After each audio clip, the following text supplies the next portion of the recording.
On June 5th, 793, a storm was approaching the shores of the Kingdom of Northumbria. A few months earlier, Althing, the Council of Vikings, made the decision to plunder its largest abbey, the famous Lindisfarne. One of the leaders of this expedition was Jarl Ulf Ironbeard, a stern but respected man among his people. However, it wasn't meant for all of the Northmen to reach Lindisfarne by the sea. A storm that hit the coast of Northumbria has scattered some of their ships miles away from their destination. Ulf's raiding party landed near a town called Bamborough. The Northmen saw it as an easy target to plunder. Little did they know that all of Northumbria was just coming out of a bloody civil war. Troops of a new King Ethelred were battling remnants of recently murdered King Osred's royal army. For this reason, heavy garrisons were scattered throughout the country, and one of them was stationed just outside Bamborough.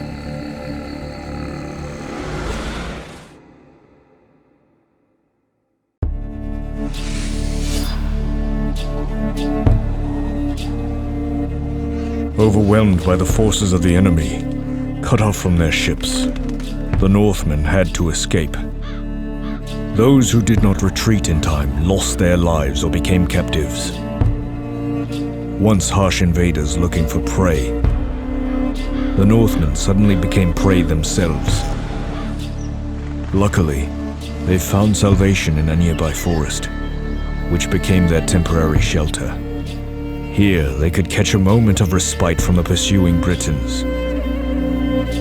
Here, Jarl Ulf Ironbeard, who suffered injuries during the fight, could heal his wounds and recover. However, a new problem arose for the people of the north. In order to survive and to have any chance to join the rest of the expedition against Lindisfarne, they had to gather food and supplies.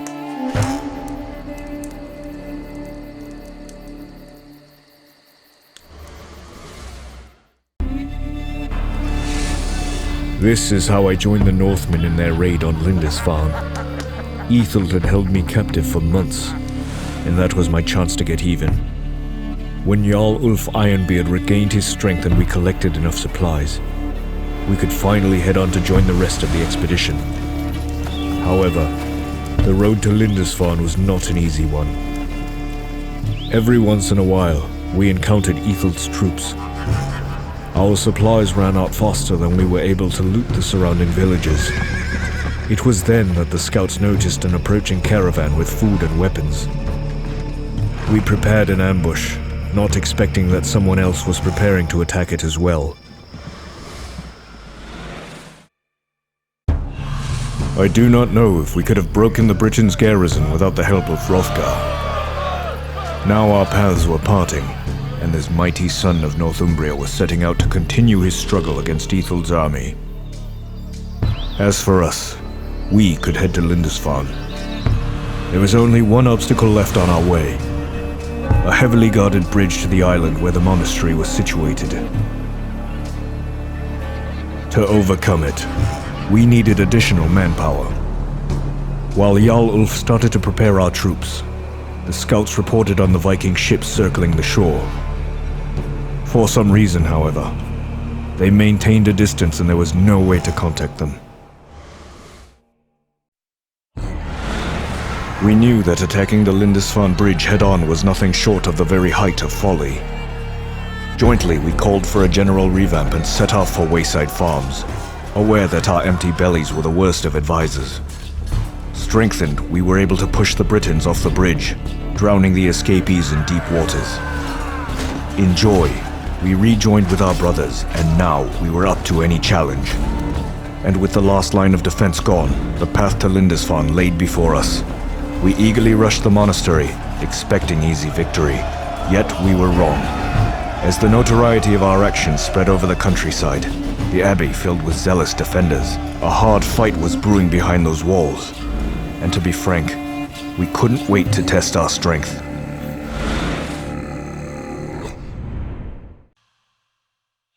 In 860, Varangians were routed out from the Volgian territories by joint forces of Slavs and Krivichans. Despite their triumph, though, Leaders of the tribes are unable to reach an understanding. Young and ambitious Pridbor, the leader of the Slavs, weaves a plot against popular and cold-headed Krivich Mstislav. Pridbor knows his forces are way too weak to take Mstislav head-on, and the young prince's plan is dependent upon help from a famous Nordic ruler, Rurik. In order to keep his plan low-key, Pridbor seeks help from me after I exiled into the wild, driven by my mysterious visions. I was blessed with visions of the future that showed me Rurik's control of the Slavs' territory. Odin himself must have anointed the Nordic ruler, and thus I accepted Pridbor's quest. With the young prince's blessing, I took the role of a royal envoy and made my journey to the Baltic Sea.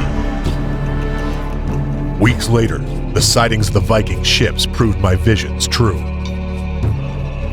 Rurik, accompanied by his brothers, sets his foot on the Varangian territory. His ambition? Headship of the Varangian tribes. Rurik's victory is Pridbor's fall. You can't make someone do your dirty work and expect deference. Odin's my witness. The young prince will end up belly up in Volga if he won't heed his vehement temperament. Truvor, Rurik's older brother, makes my words prophetic. The ceremony turns into a brawl as Pridbor took offense, ending up with a sharp shiv to his throat. The future king, Rurik, makes nothing of this affront. Quite the contrary. He asks me to join his brother Cineas during next day's rush on Belozersk. I reluctantly agree, as there's no secret that this heretic is romancing with Christianity. If he wasn't my king's family, by Odin's name, I'd beat him to the crows.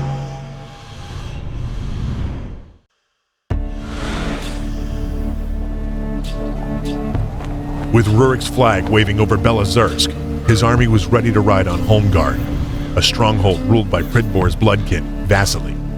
I joined his army right in front of Holmgard's gates. Surprised Rurik hasn't started his assault yet. But the Nordic king has a different agenda. He sent Vasily an ultimatum. Holmgard should be handed over to Rurik, and in return, the citizens will be spared the bloodshed. Vasily's response was blunt and decisive. His arrow landed just a few feet from Rurik's horse.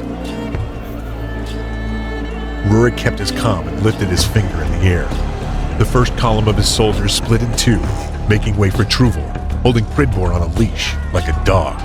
Vasily's eyebrows danced aghast, but before he was able to speak, Truvor's shiv sliced the prince's throat. I looked at Rurik, searching for assent in his stoic face. Luckily, I found nothing but detest.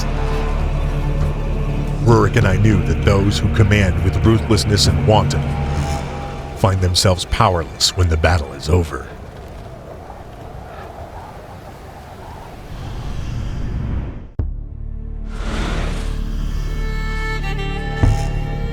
When the battle was won, I sought Recluse to consult the gods. In the reflection of Lake Ilmen, I saw Rurik's demise, an eagle feasting on another eagle. Rurik was in danger, and the last blow would be made by his own kin. The king found me during my colloquy. I immediately told him about the visions. He was in danger from either Truvor, a man without honor or mercy, or Cineas, who sold his heart and soul to the Christians. I suggested the king to distribute some of the conquered lands to his brothers. I knew I made the king uncertain, but so far my visions have proven to be true. I suggested I join Truvor during next raid to keep an eye on the brother.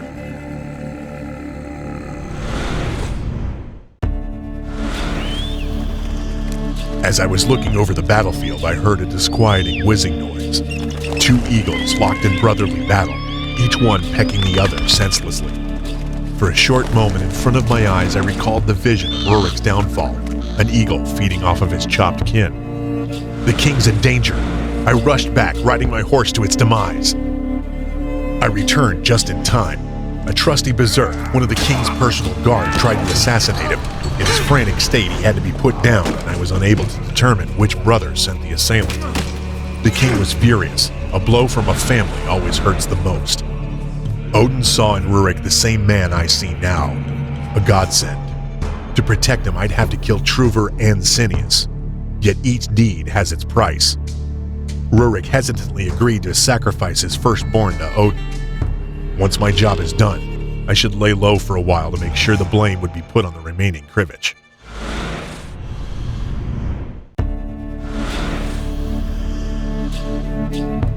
I disappeared as Rurik asked, but when I reintegrated with the shadows, the voices showed me the truth.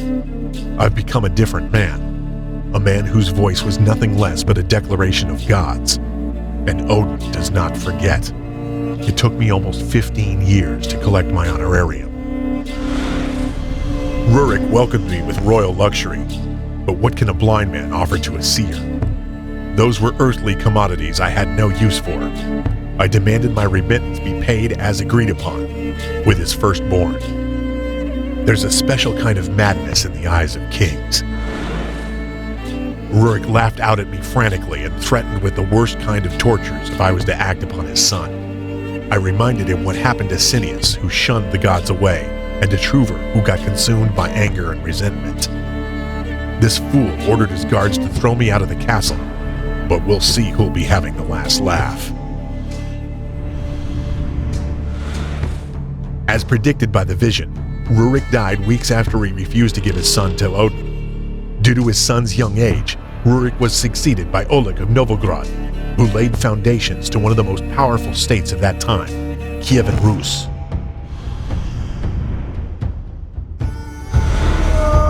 Yet I wasn't victorious either. I wasn't able to please Odin, so he became silent. The only way I could reignite the flame within me was through blood. I've become a nomadic warrior, a prospector of pain and a seeker of honor. I knew the only way to reunite with Odin was in Valhalla.